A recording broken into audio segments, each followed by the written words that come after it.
All right, we are live, and the New York Mets are in the end game now. This is the end game, boys. That's right. I'm going to admit it. One win against an absolute dog shit Yankees team has gotten me all in to just say, hey, let's just treat this next week as if it's the pennant race. And if we get through that next week, good, which is like at least 5-2, then we have a baseball season. And if not, we don't have a baseball season. And what? Let's be honest, we probably don't have a baseball season right now as it is. So let's get into the end game. And what I'm going to do while I'm getting into that little end game frame of mind, I'm going to be drinking my Coors Light. It's going to help me chill out. Like they always talk about the retired state of mind. No worries. We're doing Hakuna Matata at this point with in Mets land. Everything's going to be all right. So get your Coors Light out, get your Blue Mountains, and just drink them down. It got us through 101 wins last year. Might get us through 101 losses this year. I don't know. That's still mathematically alive. Probably not the kind of thing I should be saying as I'm trying to start this podcast positively, but that's fine.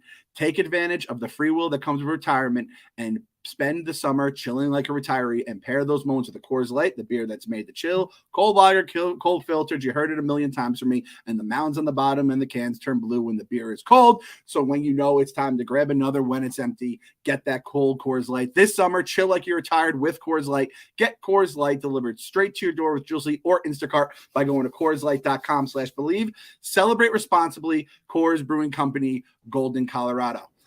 Boys, if we had done this podcast after the first game, it would be a lot different feeling than after last night's absolute slogfest. Kevin, the biggest Yankee hater I know. Excuse me, the second biggest Yankee hater I know now that I met Mrs. Clancy. Yeah. Bro, How get this. Right now, bud? My mom said that game 1 was the worst night of the year for her. I was like, that was the best game of the year. It was easy. It was like, what are you talking about? She was like, no, like as soon as they took him out and the bullpen came in, they started to threaten. They gave up a couple runs. She was like, what are you telling me? We haven't seen that before? We haven't seen them blow a 6-7 run lead. We haven't seen that. I was like, okay, all right. You're not wrong, but holy shit. If you can't enjoy the 9-3 win over the Yankees with back-to-back homers and 6 innings, 6 strikeouts, and relatively, I would say a 100% cakewalk of a game. She's sick, man. She's mentally ill. That's why I got it. So at least my dad cut it a little bit. Like if I was somehow if my dad was as crazy as my mom, yeah. I would be in a mental institution. So that's a glimpse into my life is that, even games like that, I'm talking my mom off the ledge and we're still wringing our hands and worrying. But to me, the two games. Let me just say this, Kev. Let me just say this. I always wanted your mom on the podcast, and I wanted to do it live because I thought it would be a lot of fun and whatever. Looking back, we might have avoided a potential catastrophe. And I hate using these two terms when someone's mom is involved. However, I'm going to say it. Your mom and Frank the Tank can never meet. They are the Mets version of the gatekeeper and the keymaster. If they meet, the Mets just cease to exist, and just her wife actually isn't the worst thing now that I'm saying out. Like if the Mets cease to exist, our lives are just like a cloud is just gone, and it's like 75 and sunny every day. Here's the thing. My mom, she doesn't have a line. So if she ever met Frank the Tank, there's all bets are off. You know what I mean? I've seen the text messages that she sends you, and that's it's not fun. It's not nice. So, I will say though that I don't necessarily even know if I care. I do care. I'm going to say this. I hate the people who are like Subway Series doesn't matter and doesn't have any juice. I get up every single time we play the Yankees. I'm nervous. If we win, I'm ecstatic. If we lose, I'm bummed. But the 2-2 takes away so much juice. Yeah. Because a 2-game split, it's like kissing your sister. I was like, this is nothing. We won the first game, and I was like, okay, now tomorrow doesn't matter. Because even if you sweep 2 games, it's that's not real. And if you split 2, you can't lose the series. You can't, and if you do win it, it's still not a true 3-game set. So the other team can always minimize it. I just don't get the point of doing that.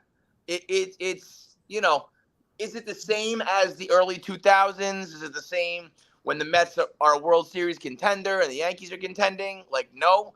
But for a team for two teams now that, aren't lighting the world on fire and aren't winning World Series titles left and right, you would think they want to like maximize the series they have that do have juice and not minimize them. So this 2-game bullshit I think is very bad. I'd rather just go back to 3-game sets and have a definitive winner in each one. It's always, I think the Yankees have a slight edge. It's like a 55-45 type split when it comes to a Subway Series, maybe like 60-40.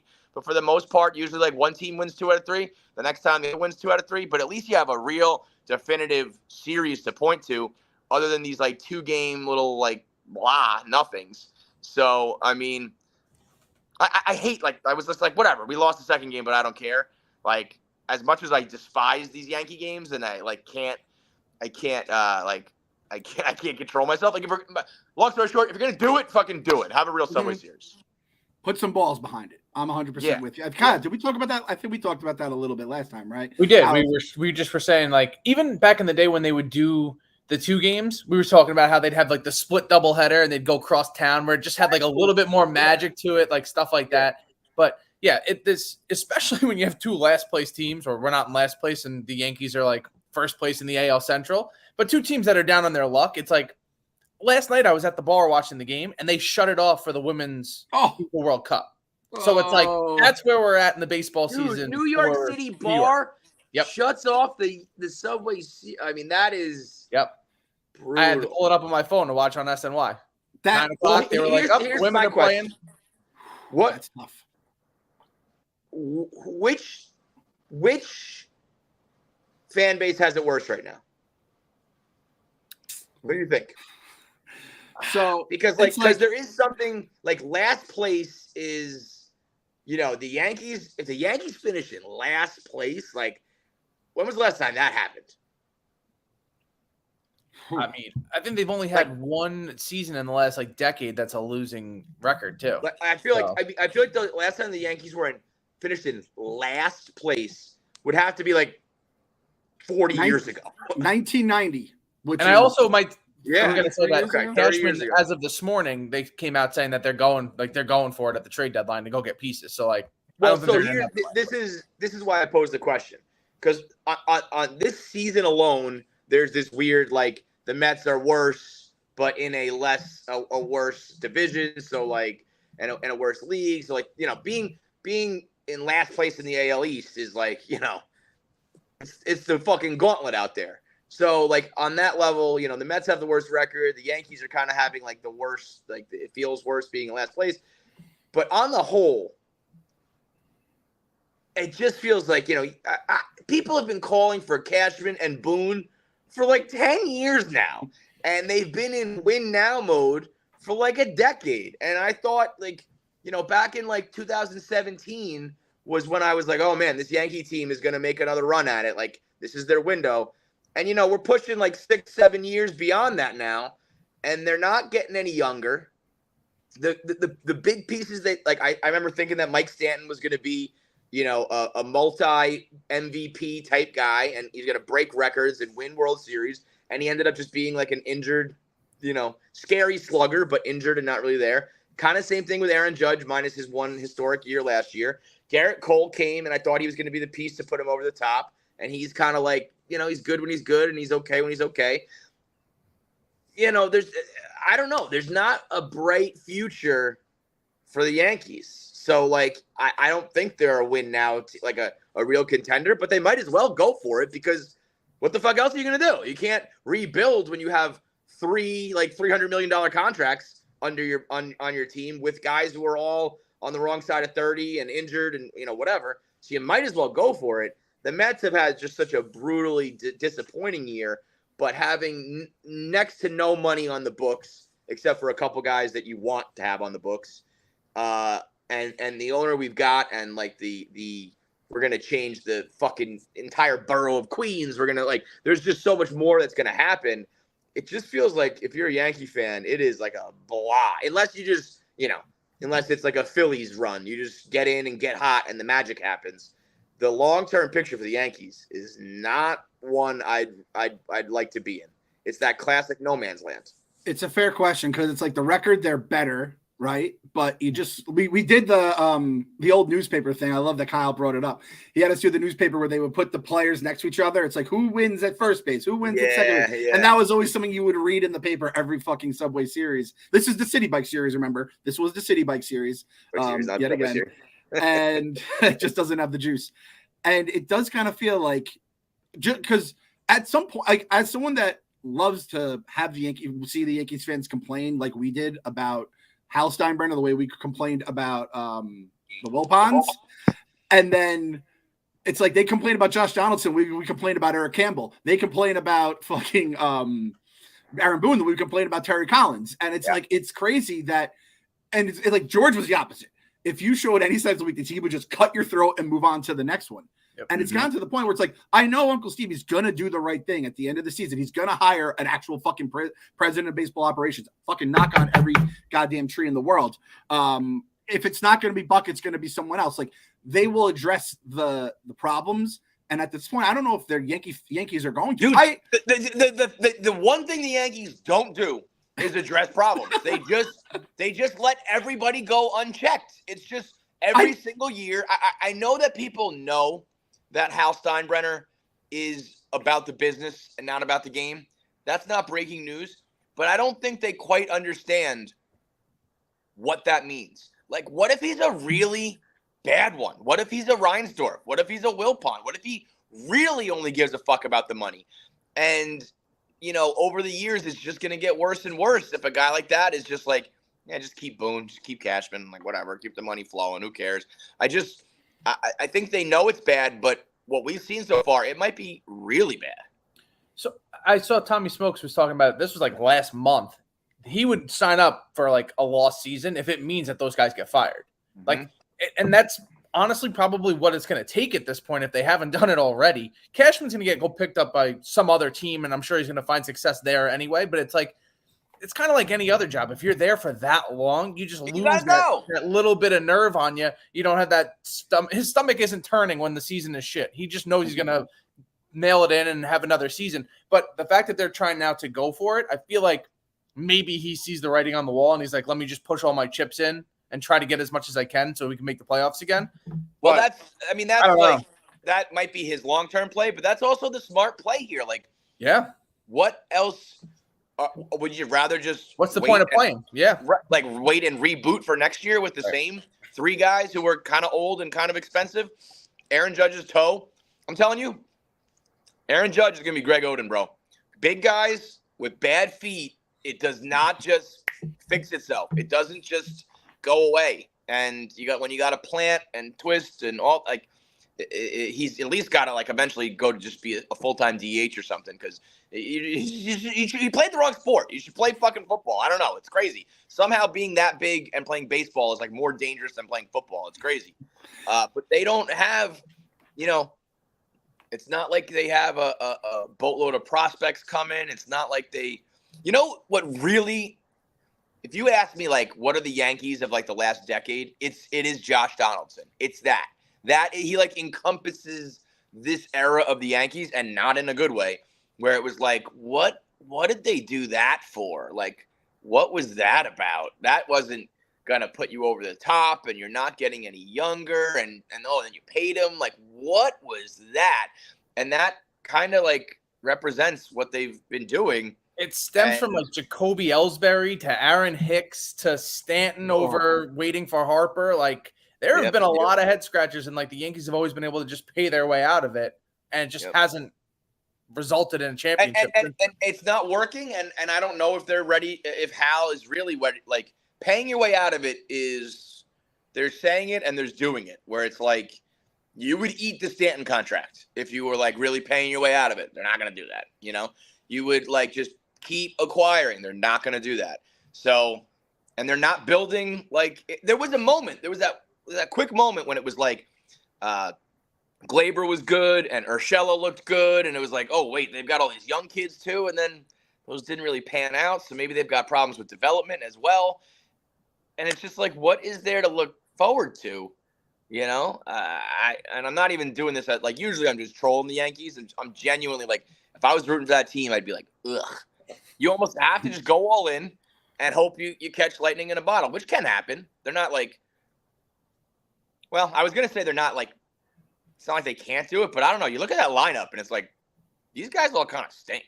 Yeah, and they have to actually make the playoffs now. They have to climb to get it, just to get into the playoffs, even though, like we said, there's a million wild cards, which just has me believing in the Mets having a chance. Which, again, I decided it the other night. I'm like, I could just like be like, whatever, and just like throw away the season. I'm like, might as well just get up for these 7 games. And if they let me down, which I'm pretty sure they're going to do. Give me the schedule and the standings right now.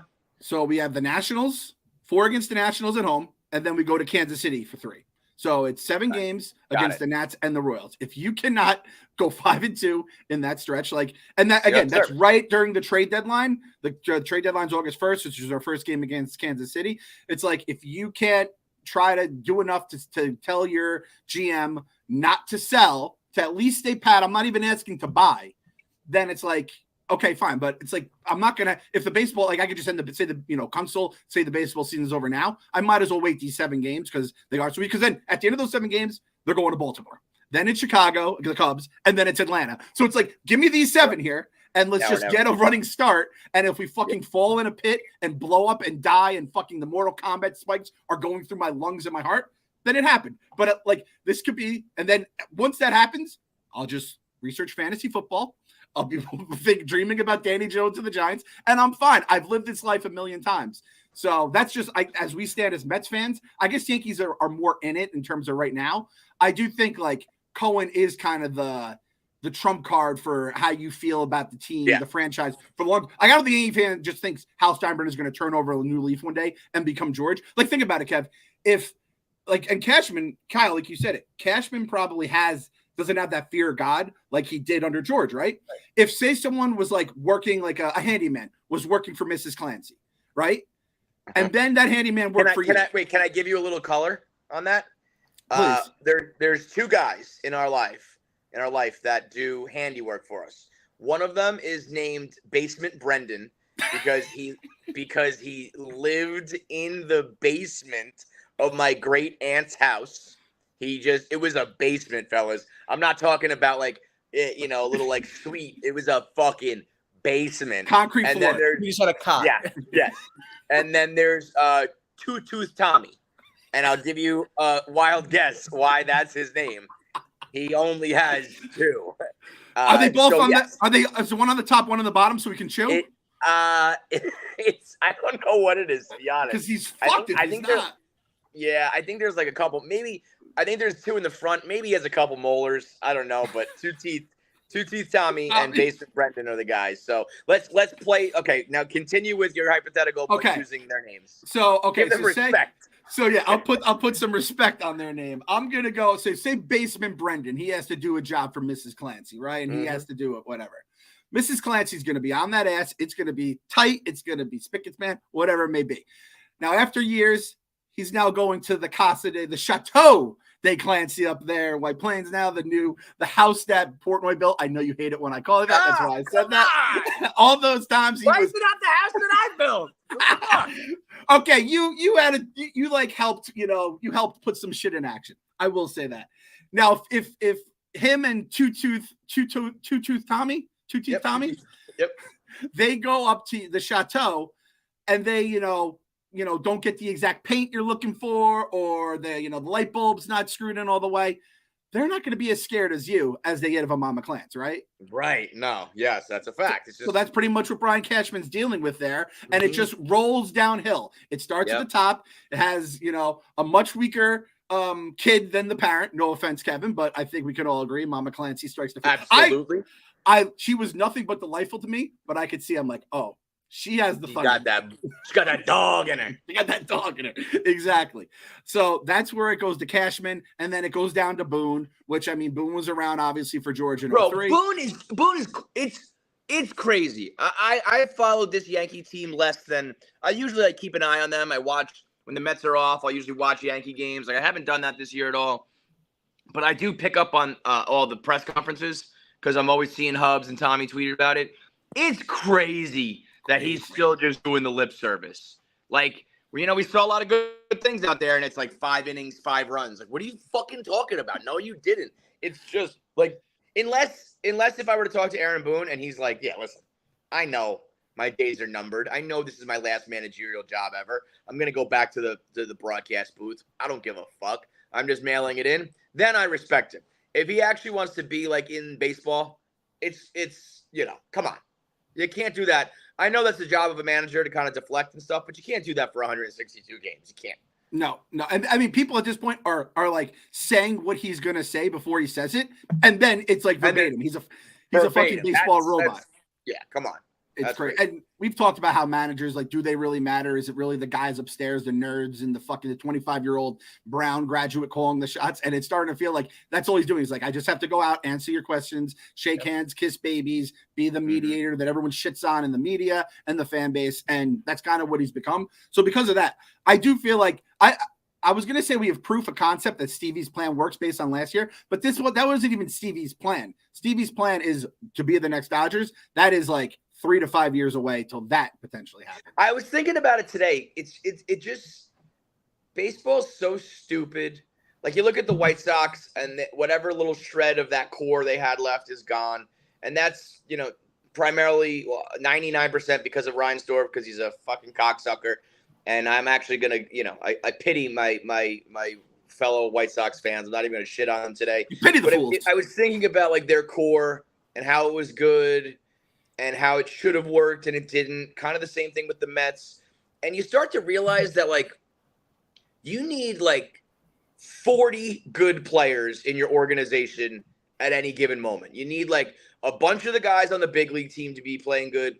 And then when a couple guys get injured, you need dudes from the minor leagues who can play. You need, you need like every role player, everything. And in order to do that and build that, it's going to take so long, like you got to have your GM and your analytics and your team in place. But even once you do that, you can only draft so many guys per year. You can only acquire so many guys per year. And it takes a long time, because even if you have a great core of like 5 guys, well, 2 of them are going to have a bad season when 2 of them have a good season, and 1 of them is going to get injured. And in order to get everything on the same page to the point that you win every single year, you just need to have an abundance of every position. And it takes a long time to acquire that through the international game, through the draft, through free agency. So every year that you don't have your office in place is a year that you're putting jacking on the back end of acquiring all those guys. It's just so hard to do it. And that's why, what the Braves and the Dodgers and the Astros do is so impressive, because it's just year after year, guy after guy. You can walk, we have another one. You get injured, we have another one, and so for Stevie, it's like, I do trust that we know he has the money. I trust he has the mind, but now you just got to wait. We have a couple stars, but you got to bolster it with a few more and a few more role players and a few more relief pitchers and a few more, it's baseball is the long man's game. It's not a short thing. And a lot of fans want instant gratification, and it's the very last sport for that. The last one. There's 2 teams that everyone tries to emulate, and it's the Dodgers, who did it the money way, and then there's the Astros, who did it by tanking and losing 112 games. And like, nobody really even goes that route anymore, because they might have been the last team to benefit from doing that, because they were like, right, it's just not competitive anymore. The only other one in that equation that you just mentioned is the Braves, and that's purely because of Alex Anthopoulos, who came over from the Blue Jays and did it there for a year, won GM of the year, and then was just like, I don't want to be here anymore, and left. So it's like, you either find a superstar front office guy who's your Theo Epstein or your Anthopoulos or, Billy Bean at the time, which we don't have. Like, you could say, nope, it's not Billy Epler. Like, sorry, dude. Like, you might be the in-between at this point. And we have the money. So the only other factor there is time. Like, go get Stearns, but otherwise, I was going to say, if they covet Stearns the way they do, it kind of weirds me out that, like, are other teams like all on Stearns' dick the way the Mets are? Are we like the only ones? I think it's kind of a mutual thing, because he's a Mets fan, so it's kind of growing up. Okay, that I was wondering why like that the Brewers aren't like the pinnacle of success, where it's like, look what he's done there. Like, we need to get him here. Well, there was that quick window where it did look good, but now that's like several years later, and you got the Yelich contract, and So I don't know why he is the one other than maybe Mets fan. And I actually do kind of like that. That's a little silly, but like if that does matter to me in my mind a little bit. But if that's the guy, like the money is there, it's just a time, then you just got to wait. Like, and even then, like I said, this guy gets injured and this guy, his career year is when this guy's having a down year and this guy's a rookie, and you just have to wait for every piece to align. Yep, every piece to align. You got to hope those young guys pan out, and we're going to get a little more to that after this ad about the Barstool Sportsbook. We got the new redesigned Barstool Sportsbook app live.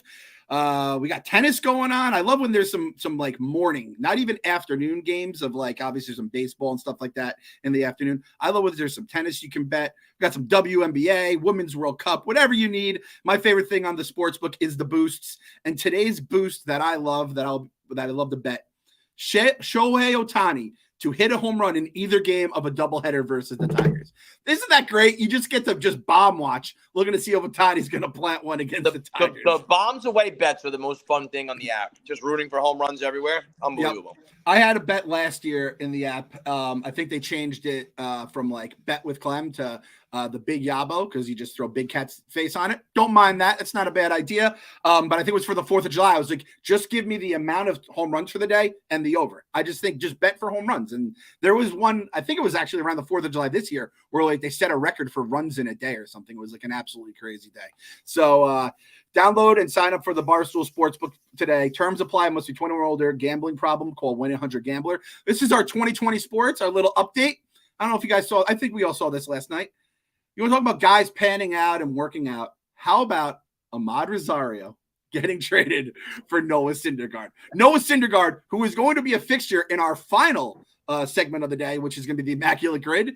The guy is all of a sudden he's an ace for the Immaculate Grid instead of an ace for a baseball team. Mets, Phillies, Dodgers. Now he's with the Guardians, the Angels. The guy is just Thor can't fucking just wants to go back to Asgard. He's going from place to place like he does in the movies, man. He's all over the world. What an all-time. I think it's like mostly injury with a dash of attitude. But man, that dude had an arm. He is going to be forgotten. But there was a moment there where I was like, holy shit, this guy is going to be the one out of this whole group. And He wasn't. He was not. It's all because he lied to me about that car accident that one day. Kev, that soured me on him from the start. Yep. And I've never bounced back from him. Dude, it was I kind of like turned the other cheek because I was like, he's on our team and we're gonna have him for so many years. I'm just gonna forget about that. But I knew that was a lie. And then the caller daddy stuff was weird. And there was that time he trashed Erica, and I was just like, I'm done with this guy. I don't even care if you're on my team or not on my team anymore. I'm very happy. He trashed Nardini? Yep. He was it was when Alex Cooper shit was going on, and I think, she was either like alluding to him or flat out saying his name, and we were still like on texting terms, and he was kind of like, what's this about? And I was like, yeah, man, I'll be honest, like I don't love it either. I don't think they should name drop. And then he was like, he just went off on Barstool being like, with his fucking Mickey Mouse operation with that blah, blah, blah, blah, like running it and talking about Erica. And I was like, say whatever you want about your ex-girlfriend, bro. That's between you and her, whatever. Don't talk about my boss that way. Don't talk, you keep it between those, So once he did that, I was like fucking done with this guy. And then I think shortly after that, he was traded or whatever, gone. So, yeah, but I would have looked past all of it if he would have kept fucking throwing that Thor's hammer like he used to for those couple games. God, he was electric at the time. Yeah. It's a bad situation where you're like, what are the Dodgers thinking trying to, or what are the Indians thinking getting rid of Ahmed Rosario for Noah Syndergaard? Yeah, I thought that Rosario was like kind of working out well over there. No? 265. Yeah, I'm guessing the defense leaves something to be desired, right? Because we dealt with that a whole lot. Would imagine. And listen, I know they didn't like Lindor has not been maybe like the super duper star MVP candidate. I've had to hear how many times they won the trade. When you trade one of the pieces from that trade for Noah Syndergaard, we're gonna say like there's some shit that is not going on. How's Jimmy doing? Yeah.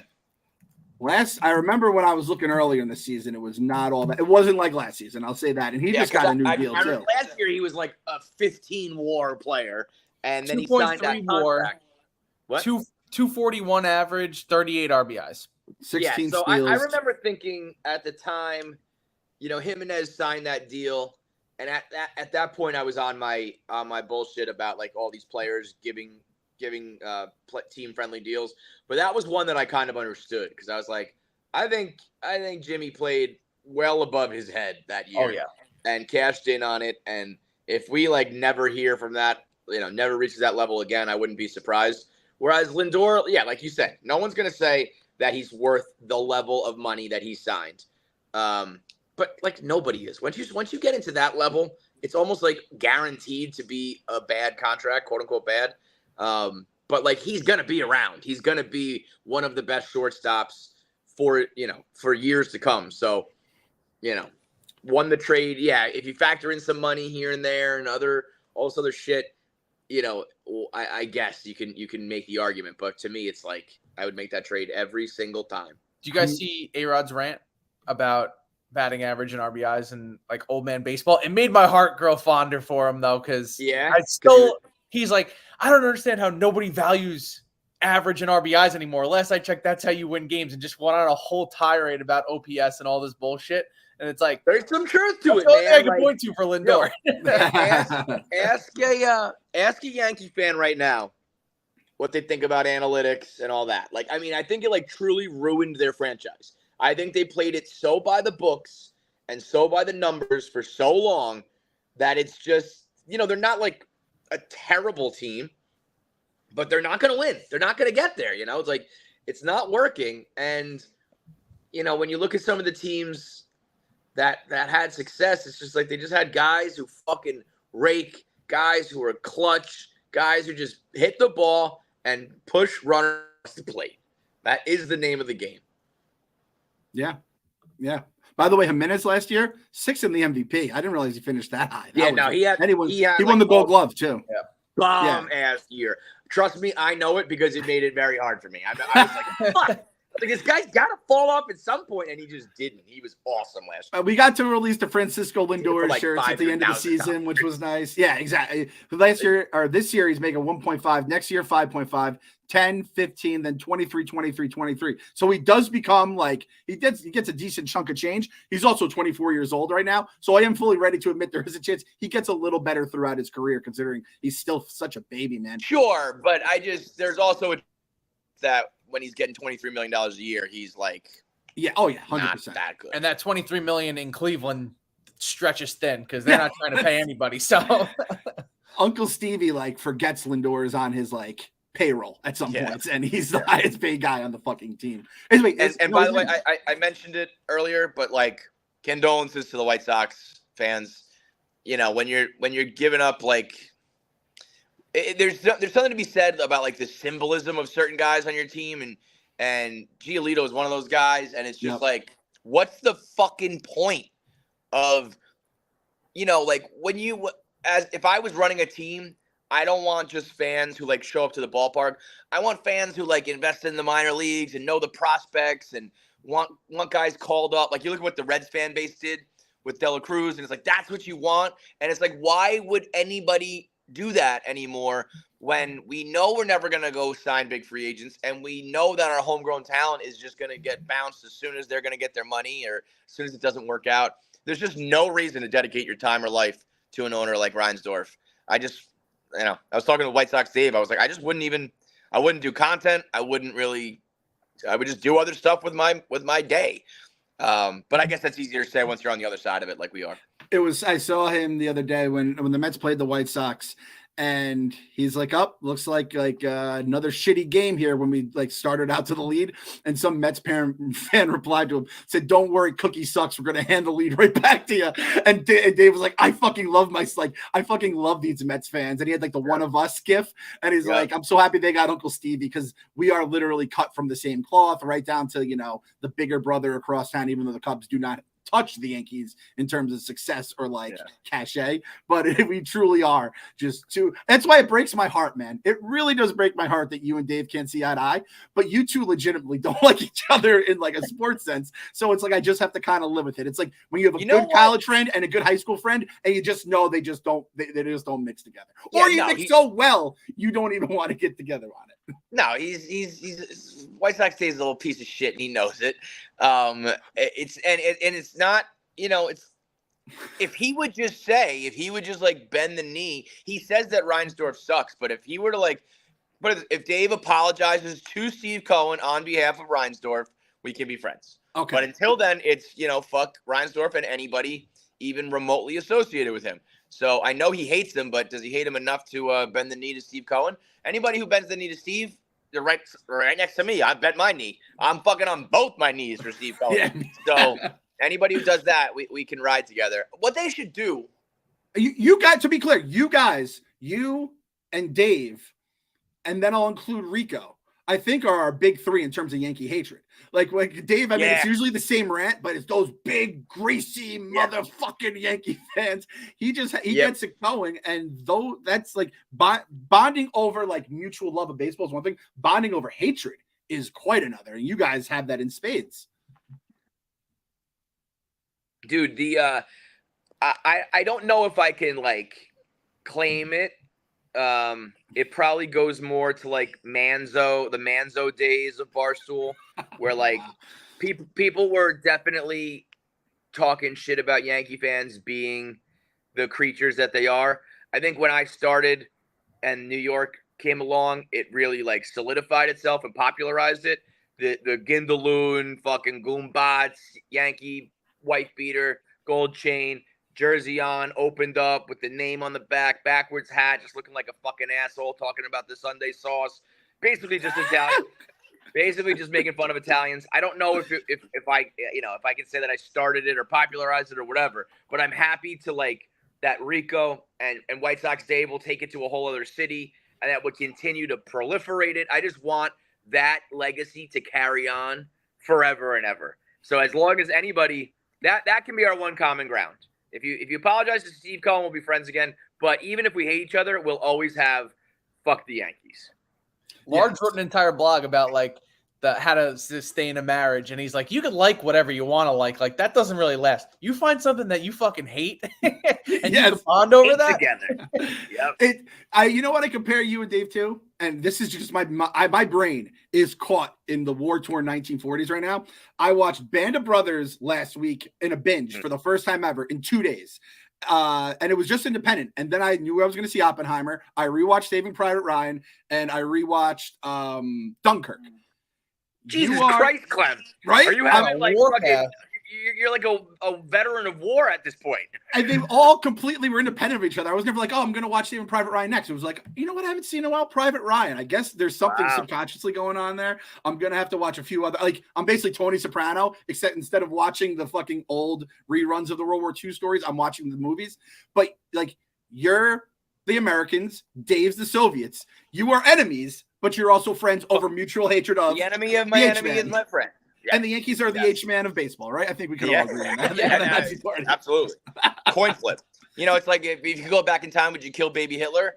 I would probably kill whoever invented the Yankees. Yeah, I killed Babe Ruth. If you kill Babe Ruth, you kill the Yankees, because then they just the Yankees are the whatever the fuck they were, the Highlanders, and they are just they were kind of a joke, right?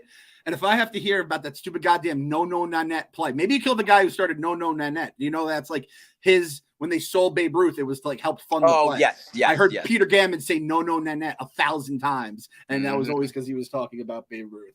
So mutual hatred is a beautiful thing. And actually, you know what? I have to get the rant. I've been asking for the rant for a while, so we're going to get that. And this rant is going to be brought to you by Foreplay, not the golf podcast, who are out crushing it on the course right now, I'm sure. Check it out, barstool.tv. I'm talking about the dating app. On Foreplay, single friends team up, make a shared profile, and match with other pairs of single friends. Low stakes, less pressure, more fun, more social. Really great idea for an app. I love it. You could have an unlimited number of teams with all your single friends. Being able to make a team profile with your buddy and filling out prompts about your friendship is the most fun you'll have on a dating app. And to all the straight men, the app is over 80% women. That is a great ratio. That is an incredible ratio. Foreplay is the only dating app with this ratio. Even if it doesn't work out with either of them, it's never a night wasted. If it's a night out with a friend, at least you'll have a story to tell. So basically, you go out with a friend, little double date there, get it. So this is what you're going to do. Join Foreplay with a friend using referral code METS to be entered to win 2 tickets to Mets versus Angels on August 25th. Foreplay will pick the winners on August 12th and send them their tickets for 2 field seats. For 2 field seats at third base. Use the link in bio to download. Again, join Foreplay, FOURPLAY, and you can get a chance to enter to win 2 tickets to Mets vs. Angels using promo code METS. And I don't know. That's a great idea for an app. That's like the most original idea I've heard for a map in a while. So shout out Foreplay. Kev, I've been asking for a while. We talked about kind of what the Yankees are. Is it Josh Donaldson? Is it Giancarlo Stanton? Stanton. Is it the new Yankee Stadium and its soulless, hollow halls?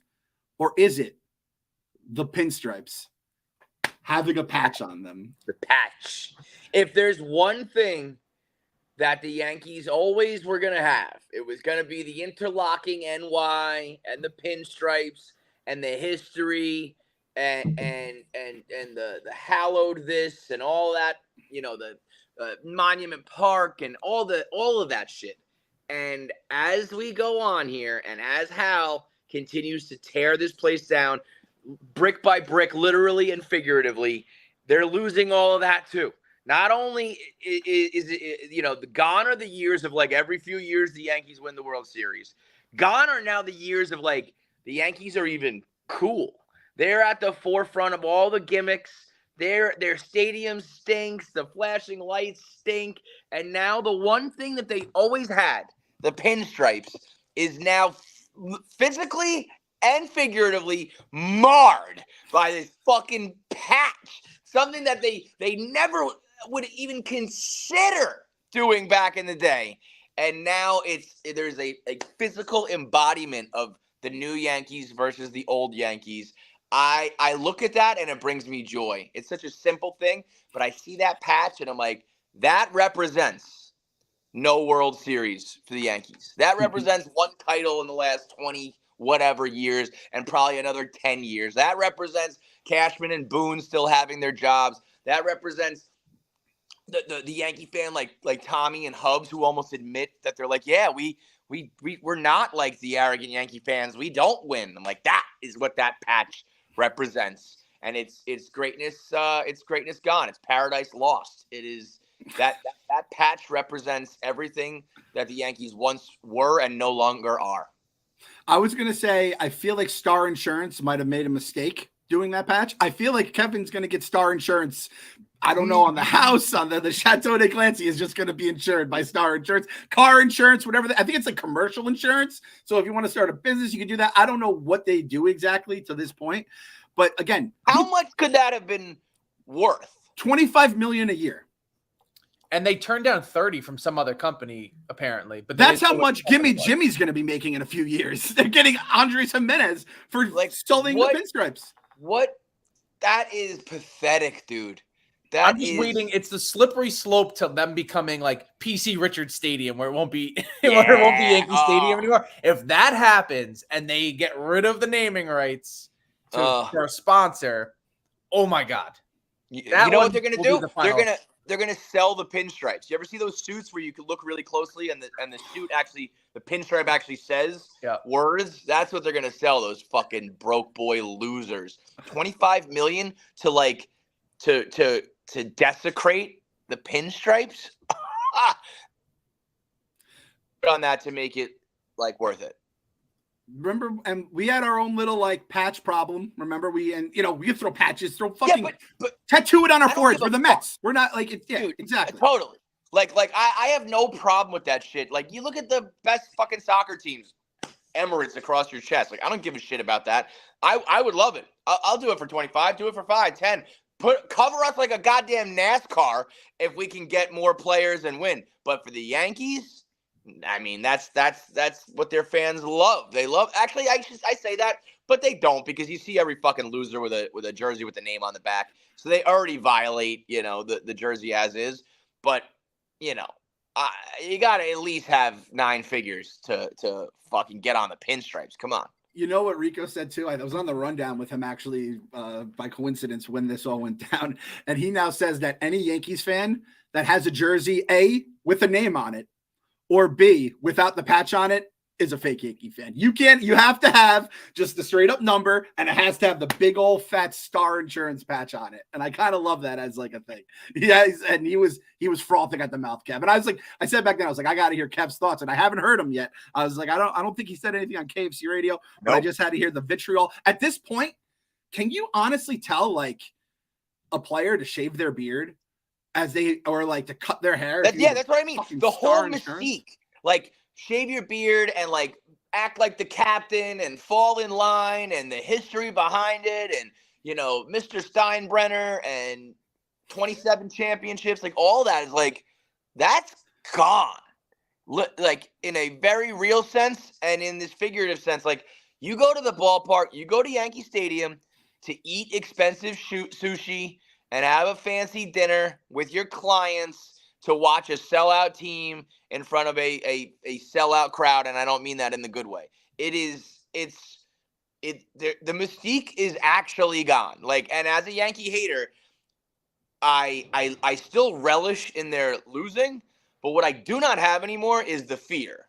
Like what I used to love them losing because inside I was like, fuck, these guys are good and they're gonna win all the fucking time. And now it's like, set my watch to when they're going to get bounced and watch them do it now in ugly uniforms where they sold their soul for some fucking insurance company. Oh, like if it was some like powerhouse brand, Forbes or fucking, like if they combine, if it was like a Anheuser-Busch or something, like another American classic or something like that, I could understand it. But Star Insurance, like you might as well do fucking, you know, podcast ads at that point. Why don't you get put a promo code for a boxable mattress on your arm, Yankees? Give me a break. Oh yeah. So it's tough times out there in the Bronx. By the way, I looked up the 1990 Yankees team just to see the last one that fell in last place. There are some all-time like old school Yankees names on this. All right.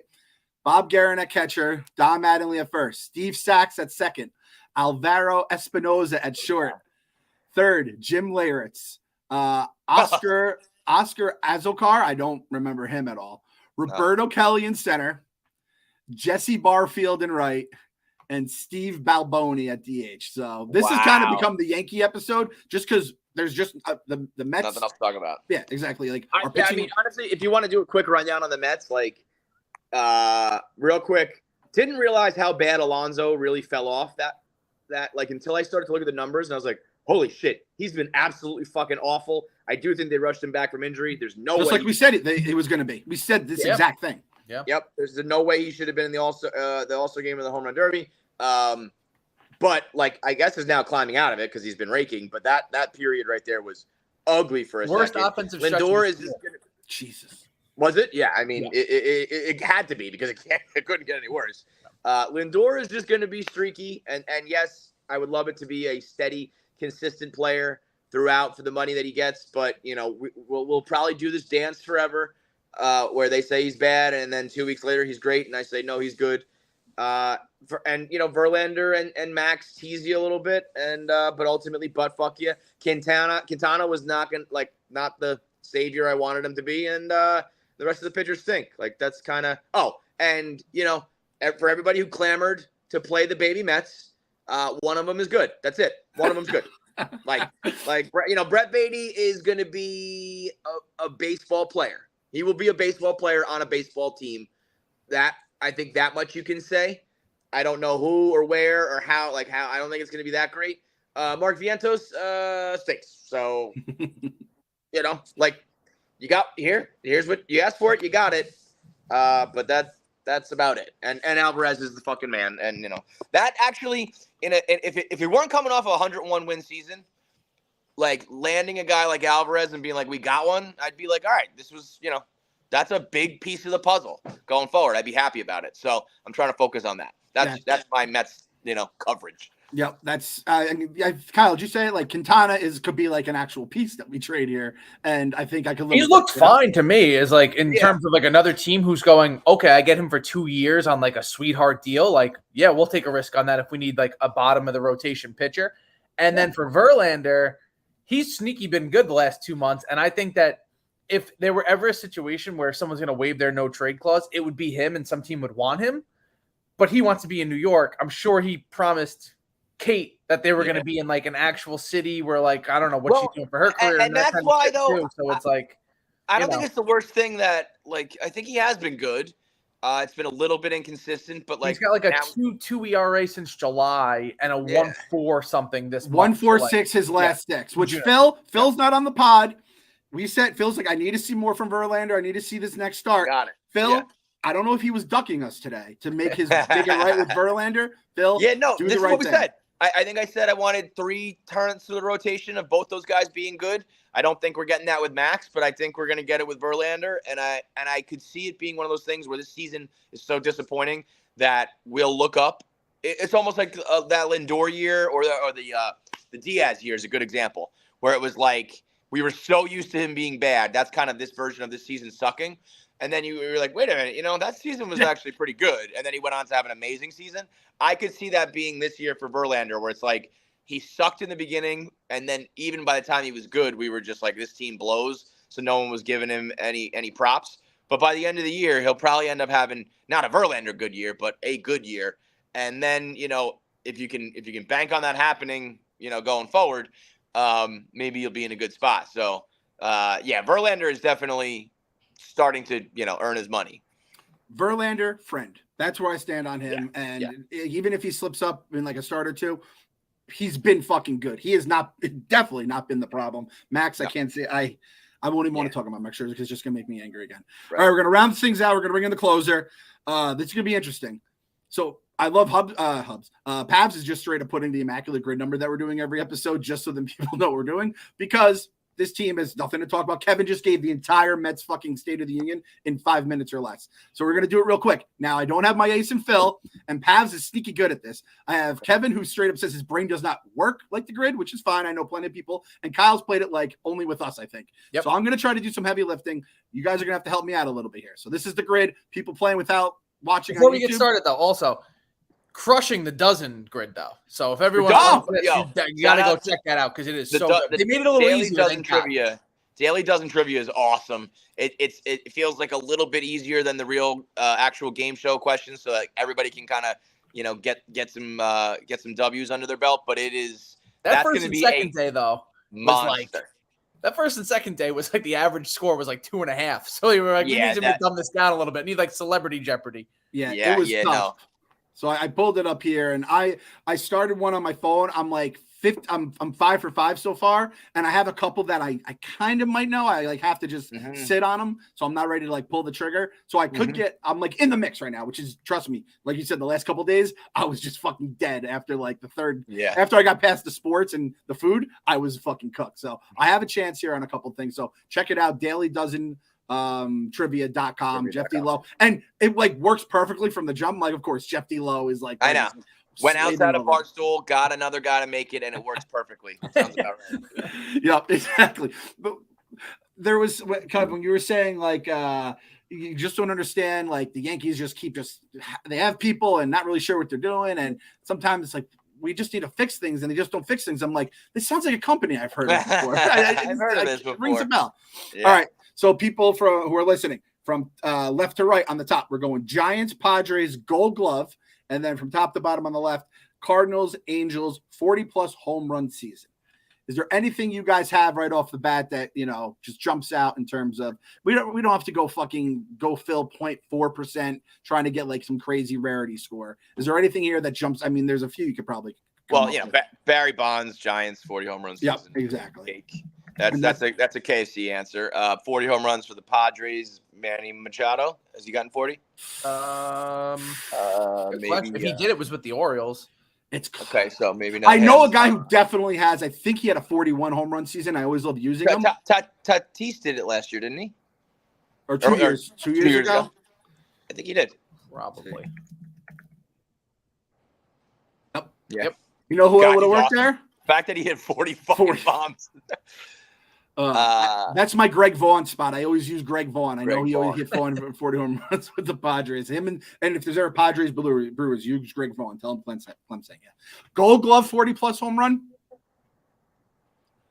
I mean, does that have to be like in the same season or has achieved that? I never know. I think it's just. I know. I think it's just all time. Yeah. Okay, Beltran. Jr. Oh yeah, that too. Griffey. Beltran. Okay, we'll go Beltran. Oh, Griffey, yeah, too. Does Beltran have 40?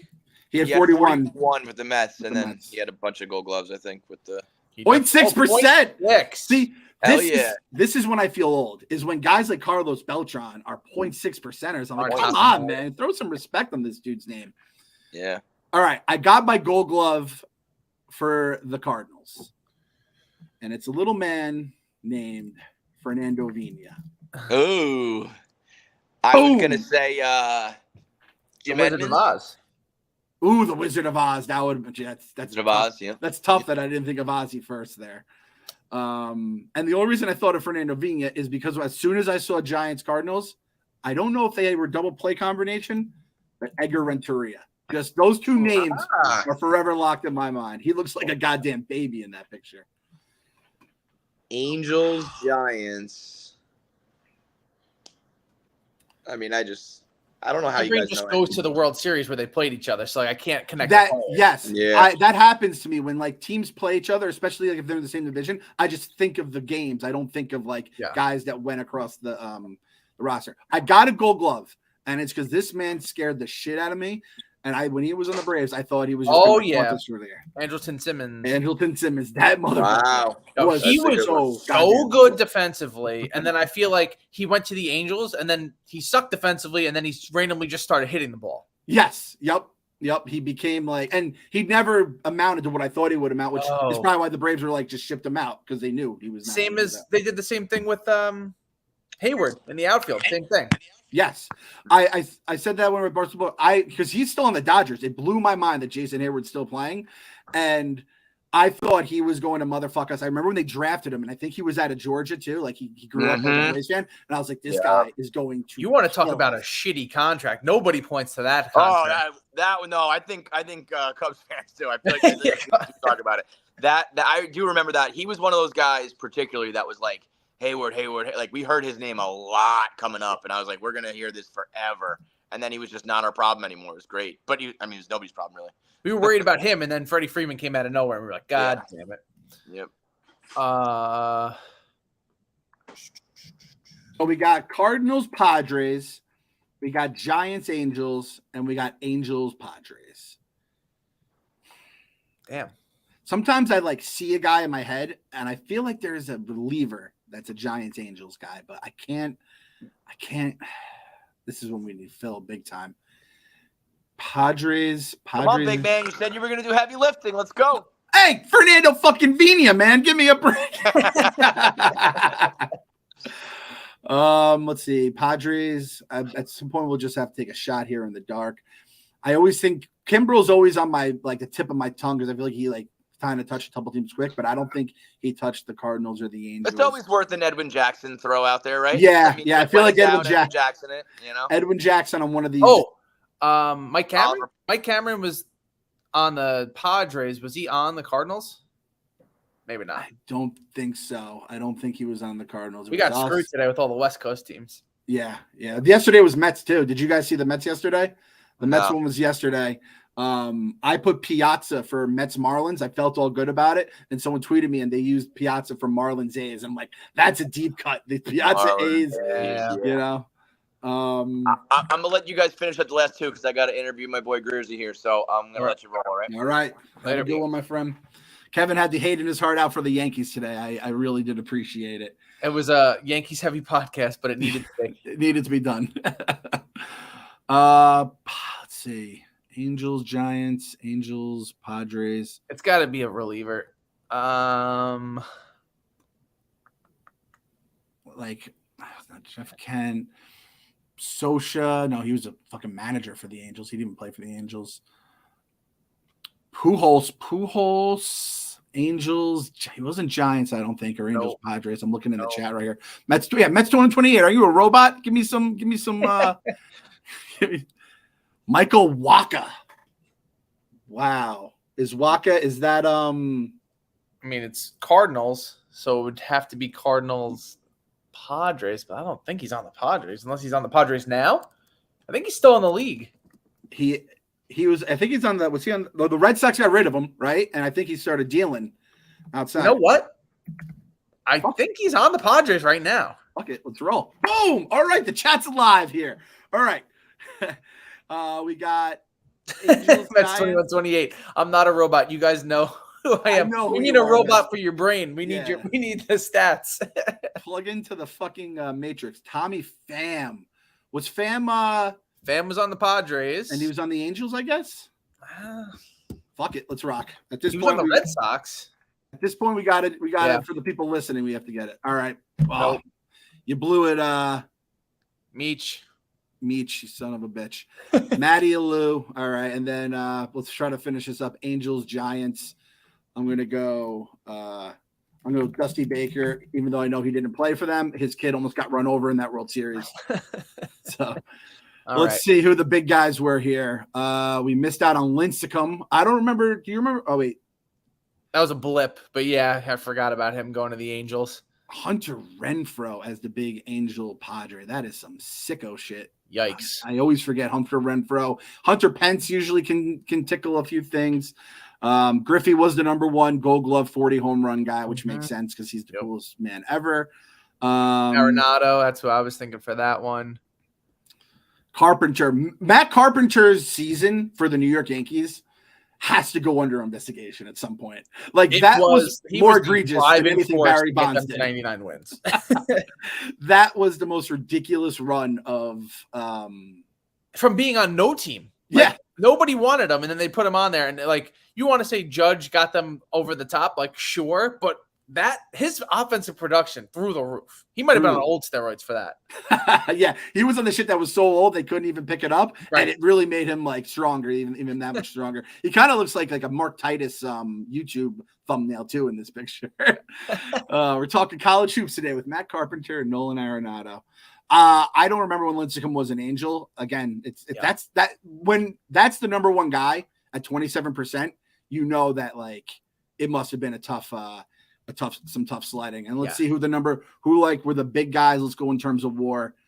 Bobby Bonds, Chili Davis. That's the thing. If you could dabble in some, Chili Davis era stuff, you could probably get it. JT Snow. I don't think I would have gotten that. JT Snow, I remember from Showdown cards. And that was outside your time, right? Did you ever have Showdown cards? No. They're trying. My buddy works for Topps. They were trying to bring it back. I don't know if they're going to, but that got kids excited in baseball cards again. That was such a cool game.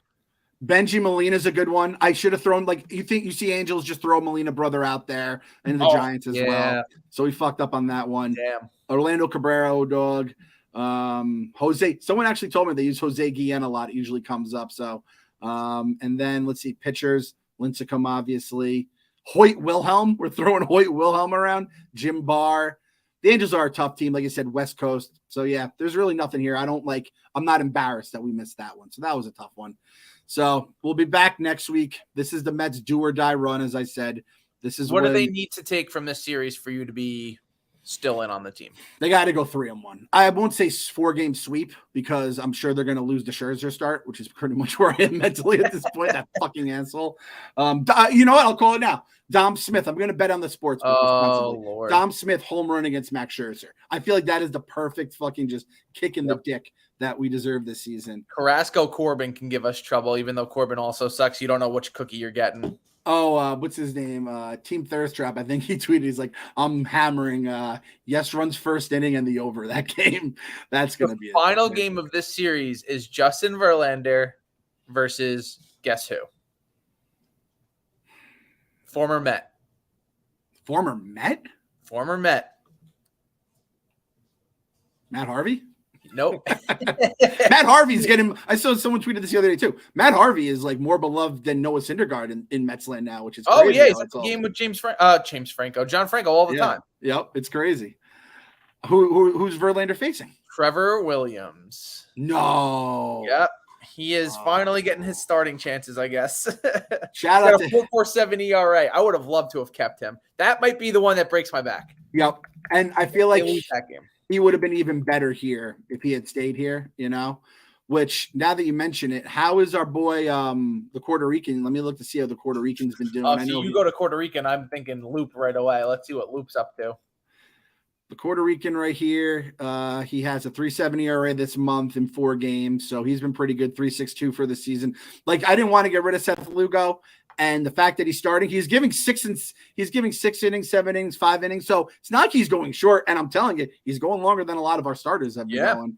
But it's like, I don't know, you would have had to put him in for a good amount of cash instead of, I guess, you hope Peterson or McGill panned out as the cheap guy, and neither of them did. He was like the Wilmer version of a pitcher too. Like, it was never going to get put together with the Mets. He had to go someplace else to see if it was going to work. 100%. So Mayamo Trevor, that's Sunday. That'll be the backbreaker. We lose. Yeah, that is very much like very console territory where, former Met coming to kill your spirits once and for all on the worst team in the league. So right before the trade deadline. God damn it. Gotta believe.